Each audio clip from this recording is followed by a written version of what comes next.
गुरु को कीजिए दंडवत कोटि कोटि प्रणाम। कित न जाने भृंग को गुरु कर ले आप समान। गुरु को दंडवत बंदगी करो, उन्हें करोड़ों बार प्रणाम करो। जिस तरह भृंग कीड़े के अपने समान बना लेते हैं, इसी तरह गुरु के शिष्य को अपने समान कर लेते हैं।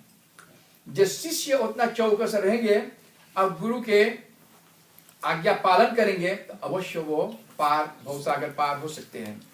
भृंग किसी छोटे कीड़े को पकड़कर अपना सब सुनाती है। अगर कीड़ा उसके सब सुन लेता तो वो उसी की तरह हो जाता है। इसी प्रकार से वैसे कीड़े में उड़ने की क्षमता नहीं है, लेकिन भृंगी उसे अपने जैसे कर लेते हैं। एक कीड़ा होते हैं तो कीड़ा में कितने कितने उसके ऊपर रोवा होते हैं। सुरीनाम में गर्मी देश में जास्ती होते हैं, यहाँ पे कम होते हैं। तो रोवा वाली कीड़ा जो है, जो उसका समय पूरा हो जाता है, समझ ला, और वो कीड़ा पहले एक पत्ता खा करके दूसरा पत्ते पे अपन पांव जमा लेते हैं, समझ ला। तो दूसरा काट करके जो पेट खूब भर जाते हैं, तब उसका समय हो जाता है तो अपन देह के द्वारा से कुछ निकाल करके एक पत्ते में वो टंग जाएंगे। टंग के जैसे कोई कहते हैं आत्महत्या, तो वो उसको बोलते हैं कैसे रिफ्ट, हाँ एगो वो बन जाएगा। हाँ जैसे टमाटी पत्ता खा के भी सिर्फ। तो ऐसे कुछ दिनों बाद तब फिर उमर से कौन चीज निकलते हैं, तितली। तो ऐसे इंसान ये कपड़ा जैसे निकल लो अपने पूजा कपड़ा में जाके दूसरा वस्त्र हम धारण करेंगे। इसी प्रकार से इंसान भी जो ये शरीर छोड़ करके आत्मा दूसरे प्रवेश कर लेते हैं। न सोचो कि आत्मा अब निकल करके अब फिर कि अगोर रहा है, समझला, अगोर रहा है कि अब कब और नाम संस्कार इत्यादि। ये आत्मा तुरंत जाकर के जैसे दूध चढ़ेलो साड़ी होते हैं, ऐसे ही आत्मा जो निकले तो 84 लाख जोनियों में से अन्य अन्य जोनी में चल के प्रवेश कर लेते हैं। प्रवेश का मतलब जाने ना, उसमें घुस जाते हैं। तो जैसे मनुष्य मात्र के जीवन के आधार पे निकले, जौन जौन जोनी में उसको जाना तौन तौन जोनी में हो जाएंगे, समझला। तो जोनी में से निकल के फिर कितने कितने जोनियों में से जीव जंतुओं में से भटक भटक भोग भोग कर निकलेंगे, तो वो फिर जाकर के मनुष्य जोनी मिलेंगे। मानुष तन पावा ना, ऋषि मुनि सब यही ग्रंथ गावा।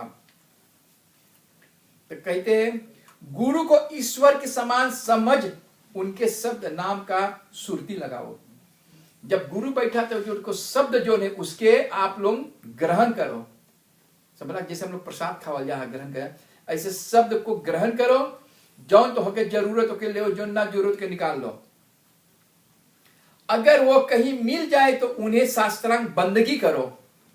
आप बंधन में से मांगो छूटे, कर्म के बंधन में से मांगो छूटे। तो नाना प्रकार के कर्म के बंधन है, तो इस कर्म के बंधन में से जो छूटने के लिए तो हम साहेब के बंदगी करेंगे कि हे साहेब हमके बंधन में से छोड़ा दो।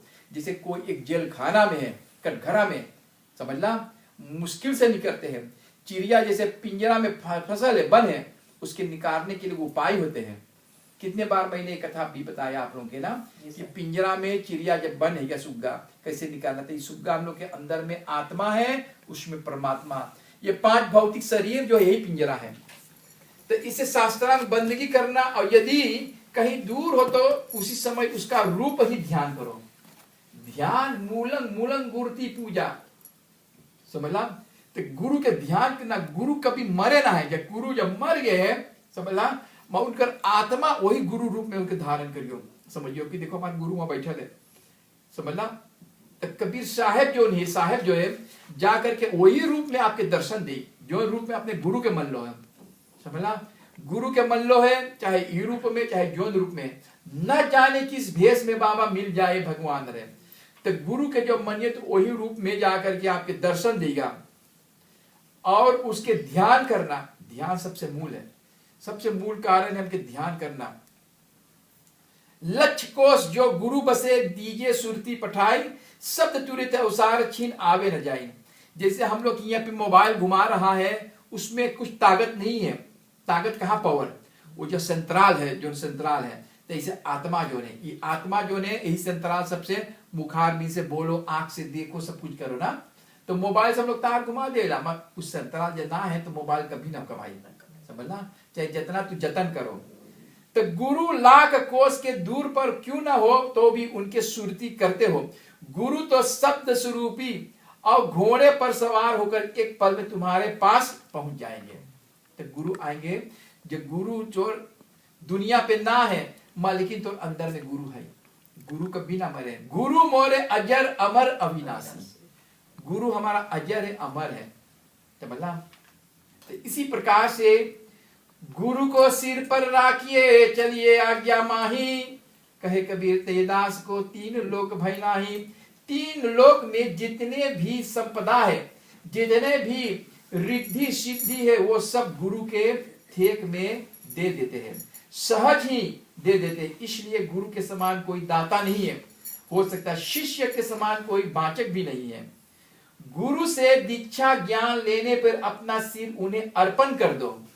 अगर के गुरु के दीक्षा ले लो तो अपना मन तन सब उसके अर्पण कर दो कि हे गुरुदेव, आप ही पार ब्रह्म परमेश्वर परमात्मा बाटो, आप ही के हम सौंप दिया, मैंने सौंप लिया इस जीवन को तुम्हारे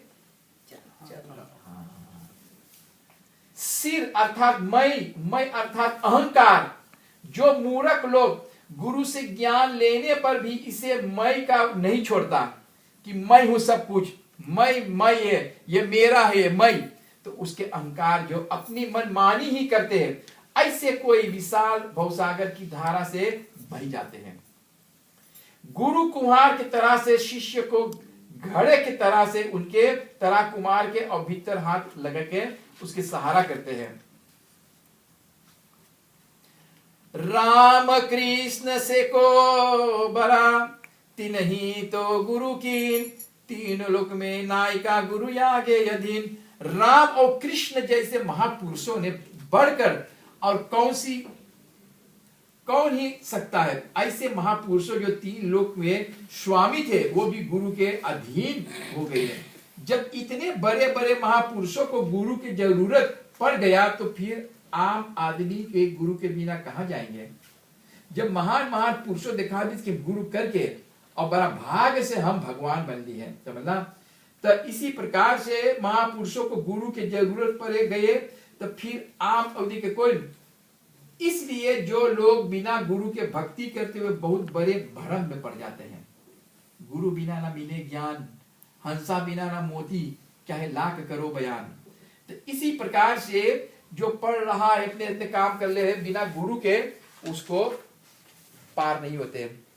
बरस बरस ना कर सके ताके लागे दोष, कहे कबीर जो जीव कबू न पावे मोक्ष।